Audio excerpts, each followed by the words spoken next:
keep yourself whole and healthy and happy, then you're gonna get miserable. You're gonna be miserable, you're gonna be resentful, and that's not the way to live. That's not a way to live a fruitful life. Hey everybody, welcome back to my channel. I'm Mel and this is Mel Speaks MD. Welcome if you are new. I vlog about all things beauty, lifestyle, and medicine, so if any of those things interest you, go ahead and hit the subscribe button.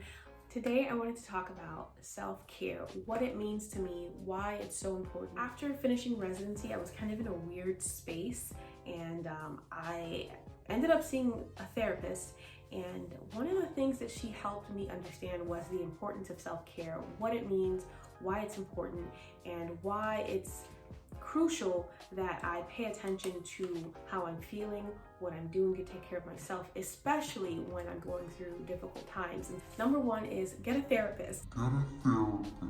Okay, I know you probably don't want to hear that. A lot of times people don't really feel the need to get a therapist because they have friends, they have family members, they have a church, they have a pastor. But the truth is there are people who are licensed and credentialed for the sole purpose of helping people make their lives better. In the same way that if you had diabetes, hypertension, whatever, you would go see a doctor, right? You would go see somebody about your medical conditions. If you're going through anxiety, depression, PTSD, whatever it is, go see a therapist. Go see somebody who is credentialed to help guide you through those things that you potentially are not even fully processing. A lot of us walk around with trauma from our past that we haven't really fully processed, and the only way to actually get to the point of being able to self-actualize, really, and I hate to use that word because it sounds all gimmicky and you know self-helpy, but the only way to self-actualize truly is to be able to process those traumas so that you're not stuck in this cycle of repeating the same mistakes over and over again. Arrested development, in this space of not being able to get past the things that you lived through. Therapy will help to kind of break those things down and help you to see what you're thinking, see how you're thinking, so that you can actually move forward and be successful in the way that you want to be in this world. So sometimes people see a therapist and they feel like, oh, that wasn't very helpful, and then they stop going. And I personally have seen probably about 4 different therapists, and it wasn't until the 4th one that I actually felt like I got something substantial out of it. If you see a therapist and you feel like it doesn't work out, it's kind of like dating. You don't need 2, 3, 4, 5. 2, maybe 3 encounters. If after those 2 or 3 meetings you feel like it's not working for you, it's okay to leave. It's okay. It's okay to find another therapist that you feel like might understand you, because if you're not getting anything out of it, it's a waste of your time. You have to kind of treat it as an investment into yourself, because these people are here to help you be a better version of you. Number two is get a hobby. Yes, get a hobby. Why? Because there is something to be said about investing your time in play for the sake of fun.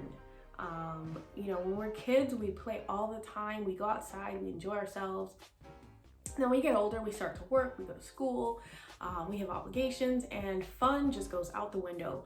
And I think there's something to be said about having something that you can kind of get lost in for the sake of fun. There's a movie called Soul, I think it's on Disney Plus, and there's a scene where the guy, and hopefully I can find a clip of it, but he's basically in a meditative state because he's doing something he enjoys, and that thing it looks simple and silly to us, but it gets him to that place where he has transcended time and space because he's enjoying himself. He doesn't even realize how much time is passing by.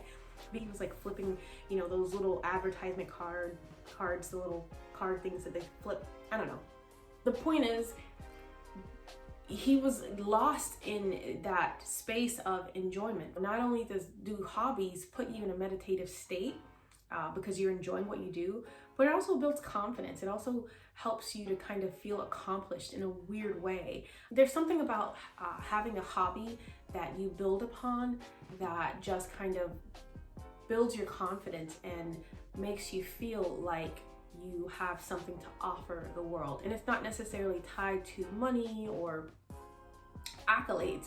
it's just something that you enjoy doing. Some people like to knit, some people like to go fishing, some people garden, some people post on YouTube. Investing in your hobbies is a form of investment into yourself, because you're actually allowing yourself to be in that space of meditation and just pure enjoyment, because there's nothing tied to it. Your job isn't tied to it. Your work, in some cases, your hobby can be, in a sense, tied to your work, which I think is probably the best situation. But 9 times out of 10, people are working and they have hobbies on the side.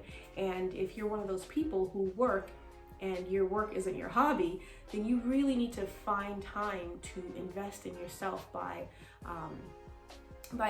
spending time doing things that you enjoy, because it's important and it actually does make a difference. Number three is grooming. Okay, now this one I think probably is common sense to most people, but the truth is 9 times out of 10, when we are in a funk, when we're not feeling well, when we don't feel motivated, grooming goes out the window. Over the last year or so, people have stopped getting their facial hair trimmed. People stopped getting their hair done. Nails are looking mangled. And your hair is uneven. You look dusty. If you're working from home, a lot of times people are staying in their pajamas all day. And then what happens is you look in the mirror and you don't like what you see. And it's not surprising, because you're not investing any time in your outward appearance. And the truth is, outward appearance matters. It does. If you're not investing in your outward appearance, over time, you'll start to feel like crap on the inside. If you can't look in the mirror and be okay with what you're seeing, if your mirror bitch is looking at you like, girl, you need to get it together. You need to get it together.